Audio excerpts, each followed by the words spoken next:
Assalamualaikum warahmatullahi wabarakatuh. Saya Nafisa Nadifa akan mempresentasikan makalah psikologi agama dengan yang berjudul Agama dan Budaya. Saya sendiri, Nafisa Nadifa, akan langsung mempresentasikannya. Pengertian budaya. Pengertian budaya menurut Kamus Besar Indonesia dapat diartikan sebagai hasil kegiatan dan penciptaan batin akal budi manusia seperti kepercayaan, kesenian, dan adat istiadat. Nah, keseluruhan pengetahuan manusia sebagai makhluk sosial yang digunakan untuk memahami lingkungan serta pengalamannya dan yang menjadi pedoman tingkah lakunya. Menurut Koen Tezaranirat, kebudayaan terdiri dari dua komponen. Yang pertama, komponen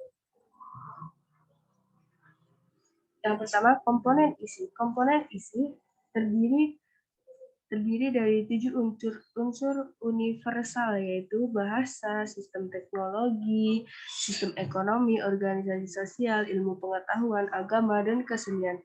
Nah, ketujuh unsur ini saling berkolaborasi dalam penyusunan terbentuknya komponen isi. Sedangkan komponen wujud dari kebudayaan terdiri atas sistem budaya berupa ide dan gagasan serta sistem sosial berupa tingkah laku dan tindakan. Selanjutnya, fungsi-fungsi agama. Nah, fungsi agama terdiri dari 6 fungsi. Pertama, fungsi undang-undang, fungsi meringankan beban hidup, fungsi psikologis, fungsi tradisi lisan, fungsi memberi kenikmatan, fungsi menjaga solidaritas. Yang pertama, fungsi undang-undang. Dalam agama menentukan mana tingkah laku yang salah dan mana yang benar. Yang salah akan dihukum, masuk neraka, dan yang benar dan diberi anugerah masuk surga. Agama telah menjadi undang-undang yang mengatur tingkah laku manusia. Sang Maha Kuasa selalu menjaga dan memerhatikan umatnya, mengadili mereka dalam satu mahkamah dan mahkamah muktamad di akhirat. Yang berdosa masuk penjara neraka, yang benar masuk ke dalam taman surga. Selanjutnya, fungsi meringankan beban hidup. Nah, agama mengambil alih beban dalam membuat keputusan penting dalam kehidupan. Dari diri individu manusia ke Sang Maha Kuasa. Apabila manusia menghadapi beban hidup yang berat, maka mereka akan menghadap dan berserah diri kepada Tuhan. Yang ketiga, fungsi psikologis. Nah, menurut fungsi psikologis, semua agama mempunyai sejumlah fungsi psikologi dan sosial penting. Agama mempengaruhi dan mengobati rasa khawatir dan dengan cara memberi penjelasan tentang hal-hal yang tidak diketahui dan membuat hal-hal itu dapat dipahami. Bila kita khawatir dan stres akan masa depan, tentang ujian, tentang pekerjaan, tentang apa saja lain sebagainya, mari berserah diri kepada Yang Maha Kuasa.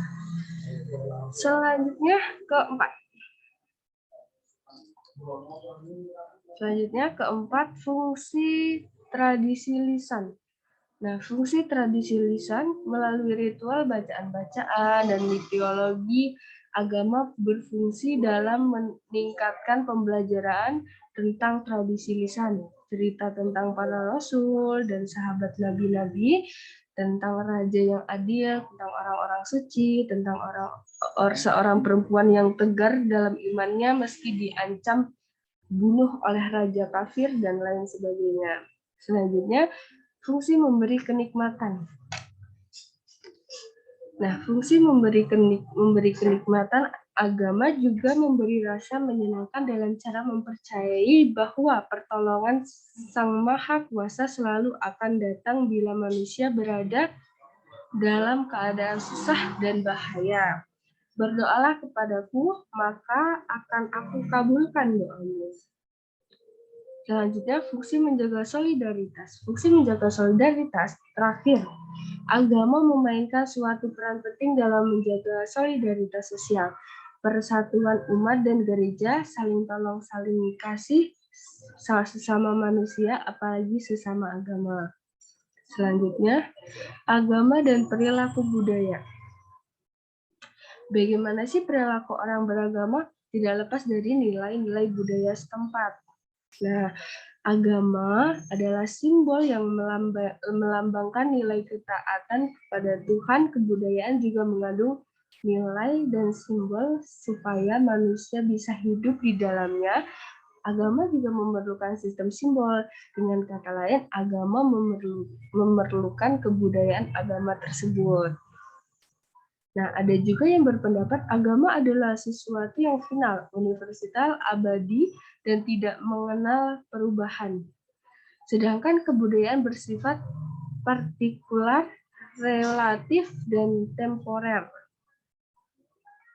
Selanjutnya, Islam merupakan budaya lokal, adat atau tradisi dimanapun dan kapanpun, dan membuka diri untuk menerima budaya lokal, adat atau tradisi sepanjang budaya lokal, adat atau tradisi tersebut tidak tertentang dengan spirit nas Al-Quran dan Sunnah.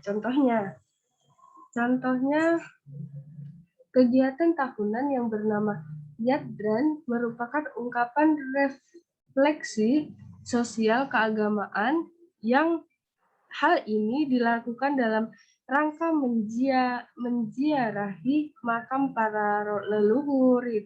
Ritus ini dipahami sebagai bentuk pelestarian warisan tradisi dan budaya para nenek moyang. Nyadran dalam tradisi Jawa biasanya dilakukan pada bulan tertentu seperti menjelang bulan Ramadan, yaitu Saban atau Ruah.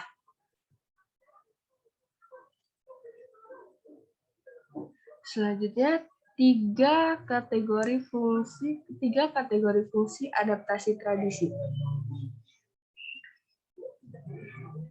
Nah, ada tiga kategori fungsi adaptasi tradisi. Yang pertama, kepercayaan tersebut memuaskan kebutuhan dasar harapan dan emosi. Nah, kemudian kepercayaan pada Tuhan dan kekuatan lain membuat seseorang berharap pada keajaiban ketika menghadapi ancaman kehidupan dan kegagalan. Kehidupan setelah mati membebaskan kecemasan tersebut, prospek kematian seseorang dan kematian orang yang dicintai. Kepercayaan terhadap keberuntungan akan membantu seseorang menghadapi resiko kegagalan dan keberhasilan.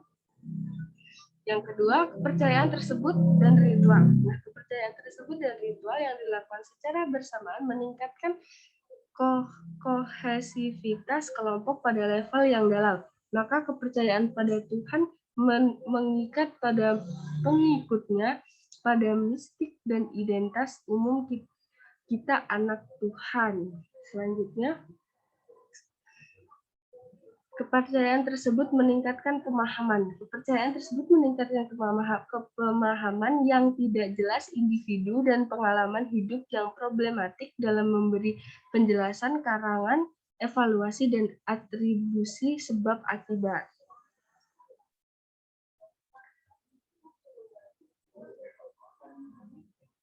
Agama dan budaya. Agama dan budaya adalah aspek dalam kehidupan manusia yang membentuk perilaku manusia tersebut. Meskipun budaya adalah hasil dari konstruksi kognitif manusia itu sendiri. Agama dan budaya sangat besar pengaruhnya pada manusia. Perbedaan perilaku dan bias penilaian karena berbagai bentuk agama dan budaya dapat membuat pada diri kita masing-masing untuk lebih toleran pada orang lain. Diharapkan juga akan menurunkan konflik internasional. Perbedaan agama dan budaya itu seperti halnya yang akan terus ada karena memang itu keterbatasan manusia dalam menilai dunianya.